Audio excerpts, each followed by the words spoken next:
കുഞ്ഞേ, ഇയാൾക്ക് ഈ സിംഹത്തിൻ്റെയും കുറുക്കൻ്റെയും കഥ അറിയാമോ? അറിയില്ല, ഇതുവരെയായിട്ടും കേട്ടിട്ടില്ലല്ലോ പപ്പ. അതൊരു പുതിയ കഥയാണ്. ആണോ? എന്നാ പിന്നെ ആ കഥയൊന്ന് പറഞ്ഞേ. നമ്മുടെ സിംഹം കാട്ടിലെ രാജാവൊക്കെയാണെന്നറിയാവോ? ആ, അത് എനിക്ക് എപ്പോഴേ അറിയാവുന്ന. ഞാൻ ഇപ്പൊ 2ാം ക്ലാസ്സിലായില്ലേ. നമ്മുടെ സിംഹരാജാവിനെ ഭക്ഷണം തേടാനൊക്കെ ഭയങ്കര മടിയായിരുന്നു കേട്ടോ. എന്താ ഇത്രയ്ക്ക് മടി? ഒരു മടിയൻ സിംഹമായിരുന്നു, അതാ കാര്യം. ഓഹോ, അത് ശരി. അപ്പോൾ സിംഹത്തിൻ്റെ ഒരു കൂട്ടുകാരനുണ്ടായിരുന്നു. ആരെന്നറിയോ? ആരാ, കുറുക്കനാണോ? ആ, അതങ്ങനെ മനസ്സിലായി. ആ, അതെനിക്ക് അറിയാമായിരുന്നു. അപ്പം നമ്മുടെ സിംഹത്തിൻ്റെ കൂട്ടുകാരൻ കുറുക്കനാണ് കേട്ടോ. കുറുക്കൻ എന്ത് ചെയ്യുന്നറിയാമോ? എന്താ ചെയ്ത്? സിംഹത്തോട് പറഞ്ഞു, രാജാവ് വിഷമിക്കണ്ട, ഞാനൊരു ഐഡിയ പറഞ്ഞിരുന്നു. എന്താ ഐഡിയ? എന്തായാലും രാജാവിനെ കൊണ്ട് ഇര പിടിക്കാനൊന്നും പറ്റുന്നില്ല.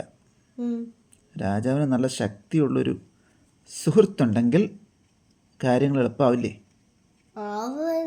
തോന്നുന്നു. അങ്ങനെ ഒരു സുഹൃത്തിനെ കണ്ടുപിടിക്കാൻ വേണ്ടി കുറുക്കൻ പോയി. കുറുക്കൻ അങ്ങനെ പോയി പല നാട്ടിൽ പോയിട്ട് കാട് മുഴുവൻ ഇങ്ങനെ അലഞ്ഞ് നടന്നിട്ട് അവസാനം ഒരു കൂട്ടുകാരനെ കണ്ടുപിടിച്ചു. ആരാന്നറിയാമോ? അതാണ് ഈ കഥയുടെ സസ്പെൻസ്. അതാണ് നമ്മുടെ ഏറ്റവും പ്രിയപ്പെട്ട, നമുക്കെല്ലാവർക്കും സുപരിചിതനായ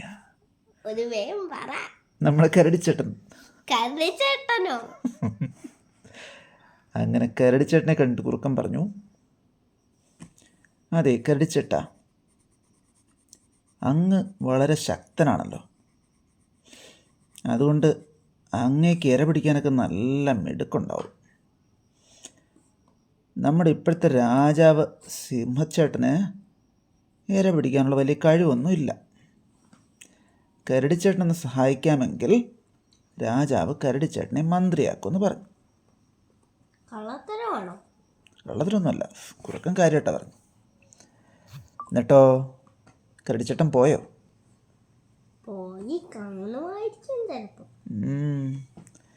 കരടിച്ചേട്ടൻ പറഞ്ഞു, സിംഹരാജാവിൻ്റെ മന്ത്രിയോ? ഓഹ്, അതൊരു വലിയ ബഹുമതിയല്ലേ, ഞാൻ ഡബിൾ ഓക്കെ ആണെന്ന് പറഞ്ഞു. അങ്ങനെ നമ്മുടെ കുറുക്കൻ എന്താണെന്നറിയാമോ? കരടിച്ചേട്ടനെയും കൊണ്ട് നമ്മുടെ സിംഹരാജാവിൻ്റെ അടുത്തേക്ക് പോയി. അപ്പോൾ പോകുന്ന വഴിക്ക് കരടിച്ചേട്ടൻ ആലോചിച്ചു, സൂത്രക്കാരൻ കുറുക്കനാണ്, എന്തെങ്കിലും ഐഡിയ ആയിരിക്കുമോ, എന്നെ കൊണ്ടുപോയി കുടുക്കുമോ? പക്ഷെ കരടിച്ചേട്ടന് വലിയ പേടിയൊന്നും തോന്നിയില്ല. എന്താ കാര്യം? കരടിച്ചേട്ടൻ അതിശക്തനല്ലേ. അങ്ങനെ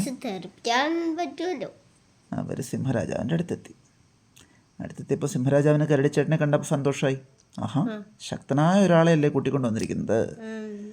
അങ്ങനെ സിംഹരാജാവും കരടിച്ചേട്ടനും സുഹൃത്തുക്കളായി. രണ്ടുപേരും ഹാപ്പിയായി. സിംഹരാജാവ് കരടിച്ചേട്ടനെ മന്ത്രിയാക്കി. ശരിക്കും അങ്ങനെ അവർ സന്തോഷത്തോടെ ജീവിച്ചു. അതാണ് നമ്മുടെ